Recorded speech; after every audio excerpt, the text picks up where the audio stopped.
Замислете вака, јас сум градоначалник веќе 14,5 години.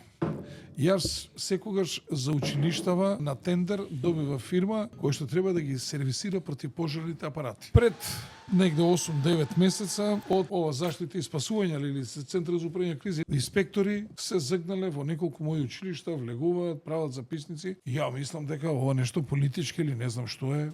И побарав средба со нив, дечките дојдоа, ми викаат градоначалник, ама вика фирмава што ви ги сервисира противпожарните апарати, не само кај вас, она само ги менува етикетите, а уопште не ги проверува и не ги полни апаратите. Тоа е првата работа. И втората работа. По закон, еден ПП апарат смее да се користи 5 години, после 5 години тој треба да се уништи, вие мора да купите нови апарати. Кога направивме чекинг низ цела општина, во училиштата, од 56-та година апарати, а све сум купил, све сум платил. Што мајка треба да те родиш? Да знаеш дека деца учат во школа, а ти на апаратот само му менуваш етикети, а не го полниш, не сигнализираш дека треба да се смени, не го проверуваш уопште апаратот. Што идиотско производство треба да бидеш? Зар ја ќе дозволам од 56-та година апарати да имаме ние? Зар ја ќе го дозволам тоа? А знаете дека ова не е моја обврска? За све треба да си плати Министерството за образование. Колку пари они дават за овие работи? Што значат вистинска опасност за децата.